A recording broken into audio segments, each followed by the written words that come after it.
these touching letters he writes to her for, until she dies, for the rest of her life. And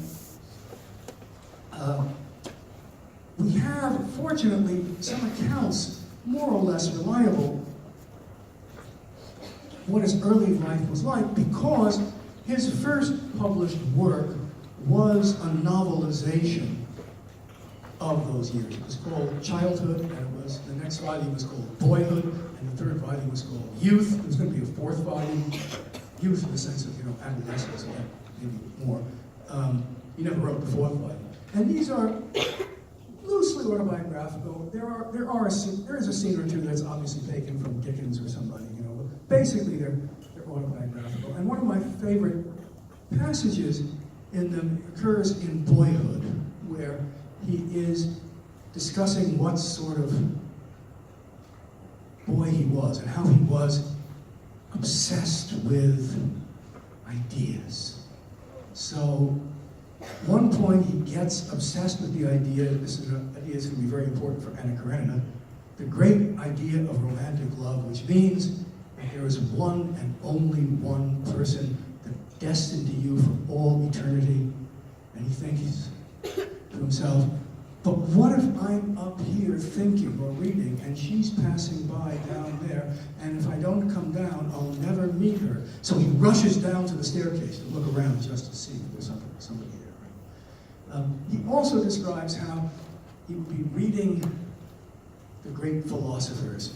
So he would read the Stoics, the ancient Stoics. That their idea is that if you train your body to endure privation and pain, and train your mind so that you don't think that any external thing matters, only your soul matters, and your soul can choose its own attitude. And it's the attitude that matters. And so Stoics would use these both mental and physical exercises to train their body. And Tolstoy, as a boy, reported how he would hold out heavy dictionaries, at arm's length until his arms ached to train himself. And then he said, but one day when my arm was really aching, I decided that maybe Stoicism isn't the right philosophy. And that the right philosophy is Epicureanism, which is the opposite of Stoicism. You only live once, enjoy every moment as much as you can. So he would put down the dictionary and gorge himself on candy. But then, he said, but no idea obsessed me more than the philosophical idea that the world only exists insofar as you perceive it. It's a common idea. So, if the tree falls in the forest, sort of thing, well, if there's nobody to hear it, there's no sound. But this can be extended to the only reason that things seem to exist when you're not looking at them is that somebody else is not looking at them. Is looking at them, and if they're not looking at them in this vision, God is looking at them.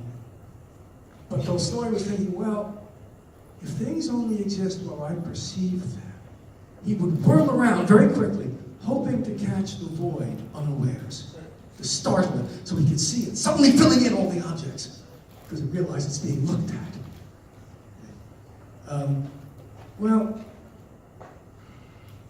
He is what we would, today call homeschooled. The nobility usually was, tutors, and eventually he decides to go off to the university. Doesn't go to one of the greatest Russian universities. He goes to some sort of provincial one, the University of Kazan, and does not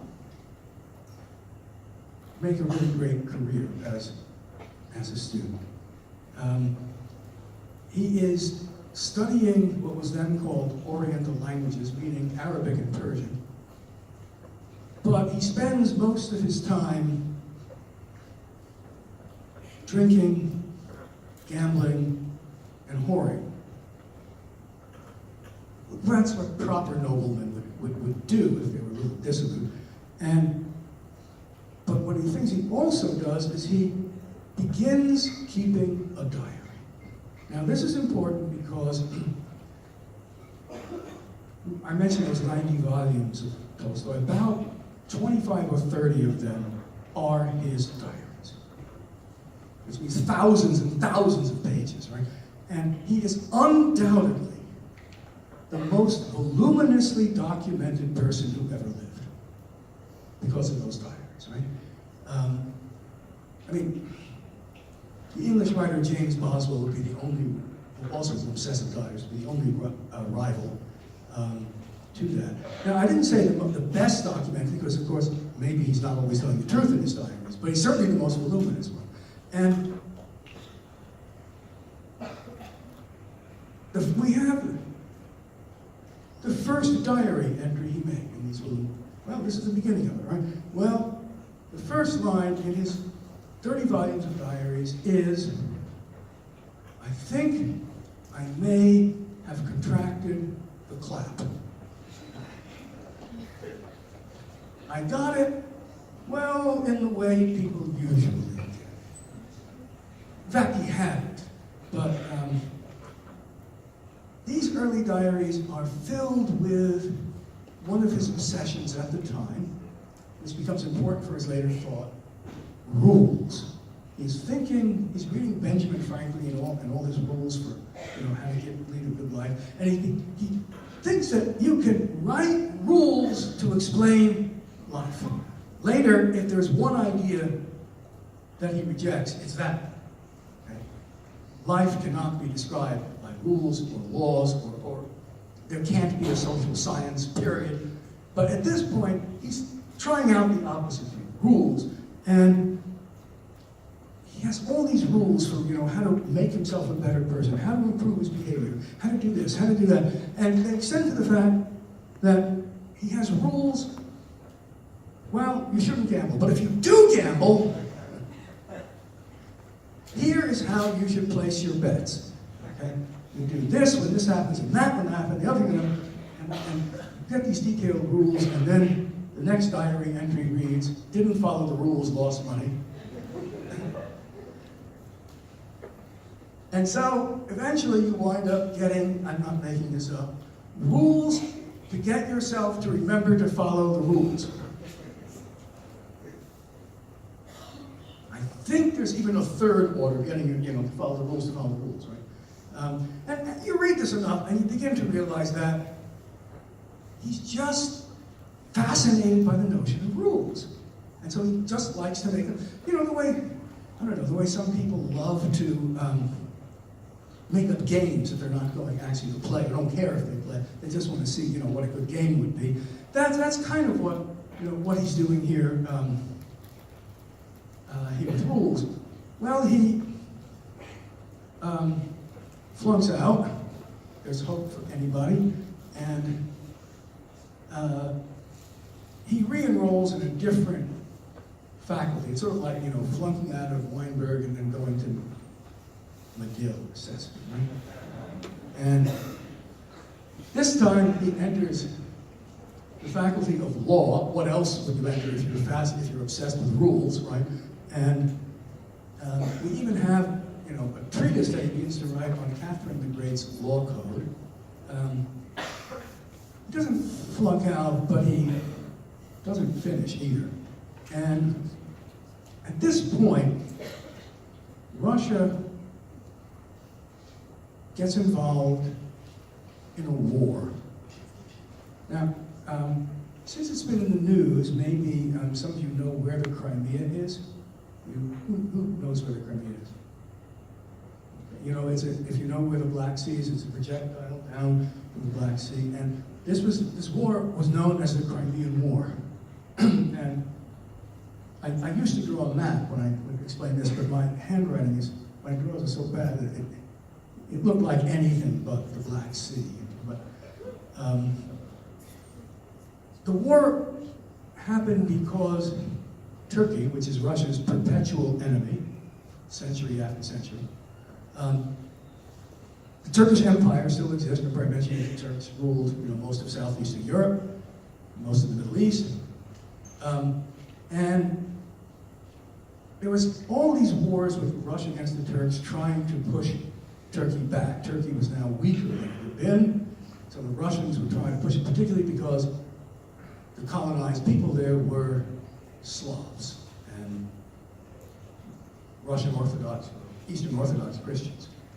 Russia is trying to push them back and has imperial ambitions. If they can push back far enough, they can take the city we now call Istanbul, but of course they call Constantinople, or even Tsargrad.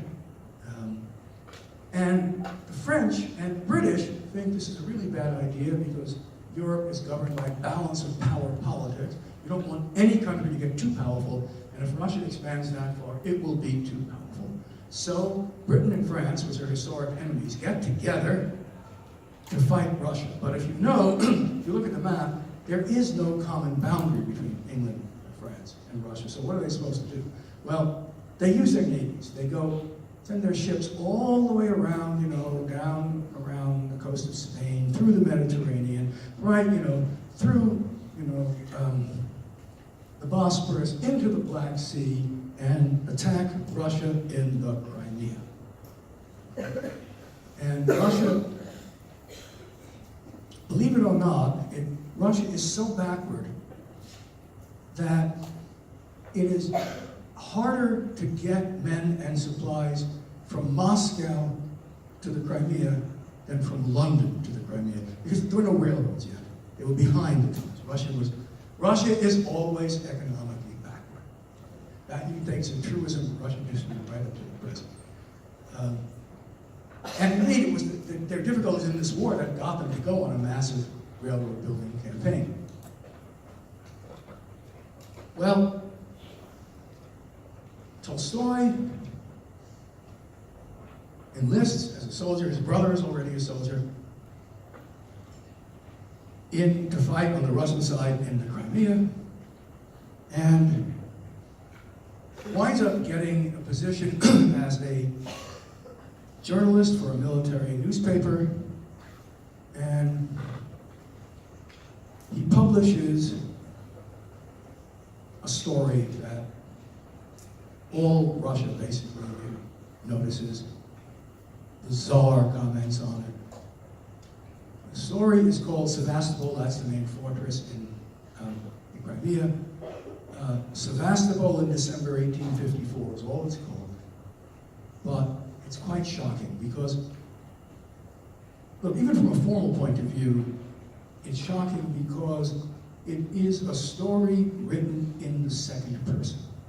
You know about first person, I do this, third person, he does that, she does that. This one is you do this.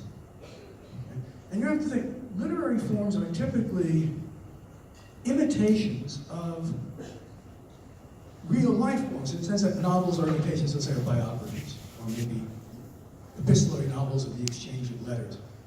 And so you're going to ask yourself, what is it in real life that is usually written in the second person?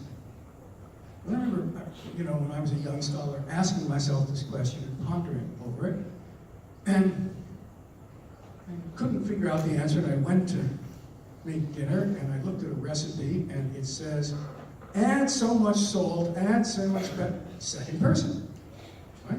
Second person imperative. You do this, it's recipes. No, it's sets of instructions that are typically written in the second person.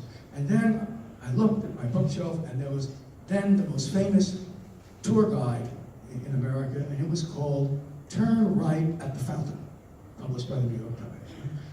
Well, tour guides are what this story imitates. Well, if you want to see the battle at the Crimea, walk down here and you will see explosions killing these soldiers. You will see bombs falling, and so, there were a few crawl out. I mean, I'm exaggerating a bit, but it's that general tone, as if you were simply not involved, the sort of people uncharismatic, not involved, just a tourist, morally separated from it. Just as people reading a newspaper, because people reading a newspaper are sort of tourists at one remove, right? And the story then asks, how isn't that morally questionable to look, the whole stance of being a tourist? When you go to another culture as a tourist, we don't look at this other culture. Oh, isn't that a typical little girl? see everything as typical, as if, it means like nobody there sees themselves as typical, right, of something. The question, how moral is that stance, is part of what the story is asking. And you get it in scenes like, well, go to the hospital. There you will see a doctor engaged in the terrible but beneficent work of amputation. You will see the knife cut into the flesh at this point. Describe it quite, matter-of-factly, but precisely.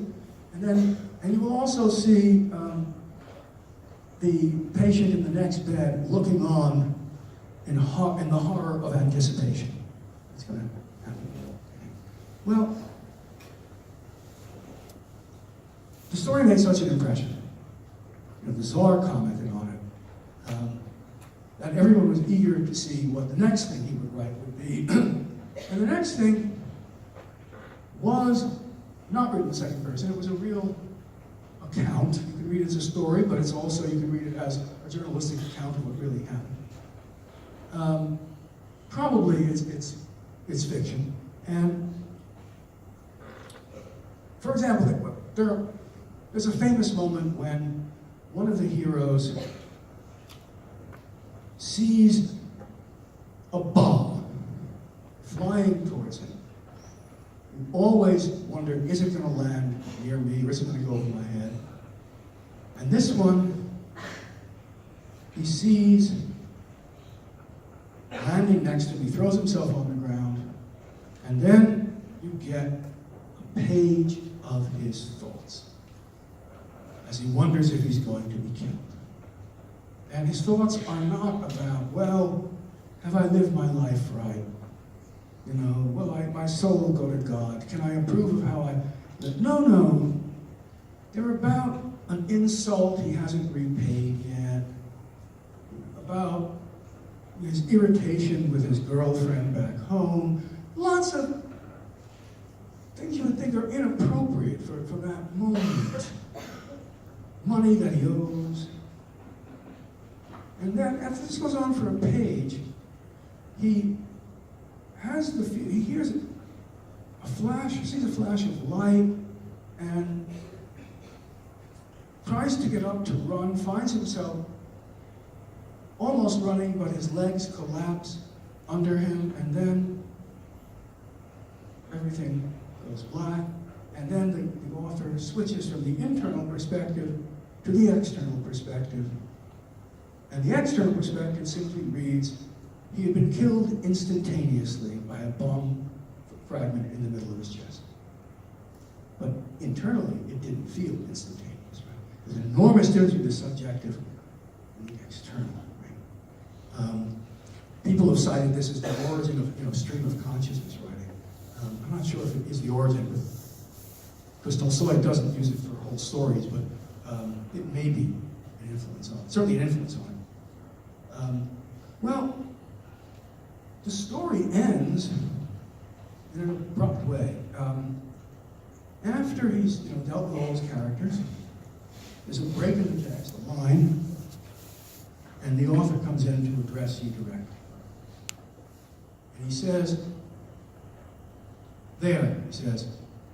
I've said what I wanted to this time, but perhaps I have revealed some of those truths that should not be uttered, the way one does not disturb the dregs at the bottom of a bottle of wine. Who is the hero? And who is the villain of my story? Not, and he goes through each of the characters. He can't be the villain, not that one, not that one. They're all sort of mixtures, not specifically villainous or heroic. And then breaks the text again, and he says, the hero of my story, whom I love with all my soul, who was, is, and ever will be beautiful, is the truth. this is one of the lines that Virginia Woolf could hardly believe. That you can't get away with saying that your hero is truth. I mean, you might as well say, I'm God, your hero is truth. Nobody can get away with it, except he does get away with it. It works. Nobody else can make that work. And he's 26 years old. How do we do that? Just wondering about that. Well, after writing, The Childhood, Boyhood, and Youth, and these Sevastopol stories, he goes back to his estate for a while, and you're going to see that these periodic trips to his estate, he's always trying to accomplish one of two things, or maybe occasionally both. He is trying, first of all, to reform agriculture. Russian agriculture is notoriously unproductive for the amount of land and labor used. So, maybe if we organized it better, maybe if we imported the latest machinery from England, maybe if we read all these French agronomic textbooks about proper use of chemicals or whatever. And lots of Russian noblemen were trying to do this with their land and estate. Maybe we can organize the peasants better so that they will be a lot richer than they are now. The point was to improve the condition of the peasants, even more than to make it more productive for the landlord. These were all good liberal landowners. They wanted to make, and what happens to Tolstoy is what happens to basically all the landowners. It doesn't work. For the best of intentions, it fails. Either the estates become no more productive than they were before, or they actually become less productive. The return on capital is actually negative. Why? This is the question about both, and you're going to see it comes up in Anna Karenina, because one of the heroes tries to reform agriculture on his estate, as all the other noblemen try to do, and we get this in detail why this happened. The larger question that he's thinking of is, it's not just agriculture, it's reforms generally don't work. A few of them work. Most of them don't work, which means you have to tinker. You have to try one, then try the other, and try the other. You can't assume it's going to work, because some of them are even counterproductive. And that's the way it is with reforms. Anybody who's actually studied them in the real world knows that you can't do a well-meaning reform that sounds good and forget about measuring whether it works. Because usually it doesn't. And some of the initial criticisms of it turn out to be right. And sometimes even those criticisms don't get what the problem is. Nobody knows until you put it in unintended consequences. So the larger question is, how do you make social reforms work? Based on how you try to make agriculture more productive. Well, this is one of the questions that concerns him. The other thing that Tolstoy keeps doing on his estate is he tries to be an educational reformer and trying to find better ways of, open schools to figure out the best way to educate peasants. And there's some amazingly interesting treatises on education, that he comes up with. I won't go into them, but it's one of the, because we don't really get that in Anna Karenina, but it's one of the obsessions, and he's widely quoted about that, too. Well, he also spends time in the capital, where, and this is where he's like Dostoevsky, well, not exactly. Remember that all the other writers had contempt for Dostoevsky, and he had, contempt for them, didn't get along. Same is true of Tolstoy, but there it's mostly like he had contempt for them. And it's sort of in a highly aristocratic contempt, I am better than you in every way, by birth and by talent both. Why the hell should I spend my time worrying about you little ink-stained, vulgar scribblers? I mean, that's how he's perceived by others, obviously. Right? But he certainly doesn't get along because, like every great Russian writer, he You can't be a great writer or thinker and decide to be the equivalent of politically correct today. That is, adopt all the received views, because then you're not thinking. A great writer thinks and doesn't just echo what you're supposed to think. Right? That's how you get a hack writer. One who will be on the New York Times bestseller list because they like him, because he says everything they already believe, but in fact is a lousy writer who will be forgotten 10 years later when you're supposed to believe something else. Tolstoy is not like that. He doesn't. They would dismiss him too, except it's perfectly obvious to everybody that this is one of the greatest writers in the history of the world, even from the early days. Well, he also spends time in these years perfecting his craft. Now, I think I mentioned that one of the impressions that Tolstoy makes in his great works is that he's a writer with no artifice whatsoever, because everything feels exactly the way it would if nature was writing itself. He never calls attention to, oh, see how clever I am? See how I can see what a good symbol this is? Isn't this appropriate? Isn't it clever? There's never a moment of, look, Mom, I'm writing. And so people have concluded, falsely, that therefore there are no literary devices in Tolstoy. But in fact, there are. The function of these devices is not to be clever, though, but they're there to show something that you couldn't do without them. To create a certain perspective, to reveal certain facts that require a given perspective.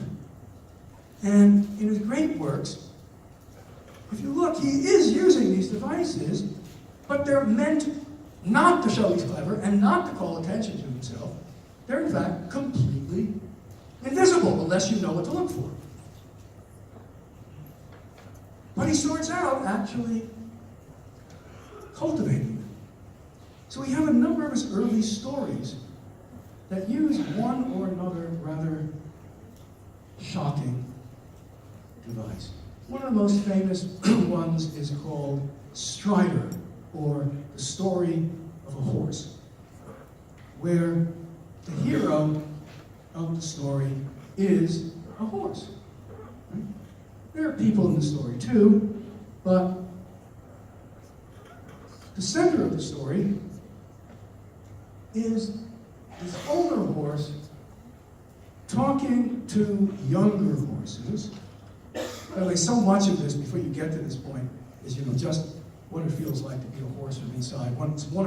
Another writer at the time said, "You must have been a horse in an earlier life." And the key moment occurs when the older horse is explaining human civilization, human culture, to the younger horses. And he says something like this: "We are a lot wiser than people. You see, people, for some reason, have all decided that they're going to play a certain game, and their whole life is consumed by this game. The rules of this game are, there are two rules. There's a certain word that you can apply to any given object. That word is mine. And the second rule is, only one person can use the word mine for any given object. Well, and then, whoever can use the word mine among the greatest or most important objects, the greatest number or most important object, is considered the happiest. This is obviously a horse's view of private property. Right? And he said, well, I used to think that this was because of some benefit that people obtained, but then I realized that people call land mine that they never set foot on. They call horses mine when quite other people feed and care for them and ride them. call men mine when they live with quite other men and women. So this, then, I decided, is why we are better than people. They believe in words. We believe in things. We believe in the facts, not just the words. Well, there's a name for this device, and the people who, first studied these devices, a school of Russian critics called, well, even if you know what they're called, they were in the 1920s. The name of this device, which you'll see Tolstoy using a lot, if you pay attention to it, is defamiliarization, or sometimes it's called estrangement, making something strange. And the idea is that you take something that everybody knows and takes for granted, and you present it as if it were being seen for the first time. So that you actually have to look at it and think about it rather than just assume. The school of critics thought that this was the main function of art, to get you to pay attention to things you don't normally pay attention to. And as one critic put it, the function of art is to break down habitual perception, to see the world as it's experienced, not as it's assumed, to make the stone stony again. And he used, as an example, he said, people see things habitually. Look, learning is habit. You have to acquire habits because attention is a limited resource. But there's a cost to acquiring habits, and that is you no longer pay attention to things you take for granted. So, this critic picks up a passage from one of Tolstoy's diaries, which goes something like this. I was in my study and may have dusted my couch. But I realized I couldn't remember, and there was no way to tell because the couch had been clean anyway. And then I thought, I did this habitually. And what if the whole life of people is going on habitually in this way? Such lives are as if they had never been. Defamiliarization is a way of getting you to know, to actually reflect on, to experience what you usually take for granted. Sometimes Tolstoy will do it by, let's say, describing a scene from the perspective of a child who doesn't know what you're supposed to think about it. There's a famous scene in War and Peace where the heroine goes to her first opera, and it looks so pretty. And then they dragged away the heroine, who was once been in pale blue, but was now in white. But they didn't drag her completely off the stage, but they stopped and sang a bit, and then they continued to drag her off the stage. So the way it looks like to her, not knowing it, and indeed, very often, that's the correct perspective.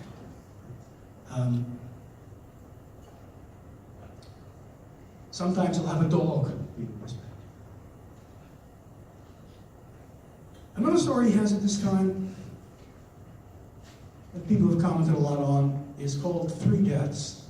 Now, one of the things Tolstoy is known as is the greatest writer ever to write about death. Sometimes he's also thought of as the greatest to write about sex, too, but we're not going to be reading a lot of those stories, the poet of sex or the poet of death. And the story Three Deaths is sort of kind of like a riddle. There's an inn, posting station. You used to have to drive up with your horses and be tired, and you leave them back in exchange for new horses, right? And sort of like filling up with gas, but you can't fill the horse up with gas. So, so this wealthy couple arrives at the posting station, and there's a woman there who is clearly dying of some disease, but doesn't want to face the fact that she's dying. And everybody has to pretend to her that she's going to get well, and she's much better than she was before. And the whole journey is a pretense, because they're supposedly taking her abroad to some famous doctor who can cure her, and everyone knows that not only is a doctor not going to cure her, and not only is she not even going to get to the doctor, she's not even going to make it to the next posting station. Everybody is lying because this is a life that is based on not considering one's mortality, and that must always be false and may be death. If you're not living in such a way that you have in mind that you're mortal, you're going to die soon.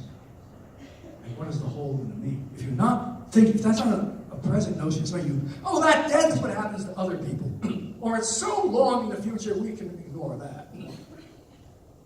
There's going to be something fake about your life. And her life is entirely fake. Well, at the same time as this is going on, there are some peasants in the inn, and there's an old man, an old peasant, who is doing what old Russian peasants do, lying on the stove to keep warm.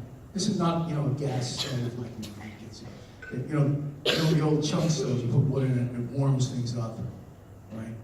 And there are usually shelves above where the actual cooking surfaces that are warm but not that warm. And people lie on there in the winter, and the old people tend to get cold, so he's lying there, and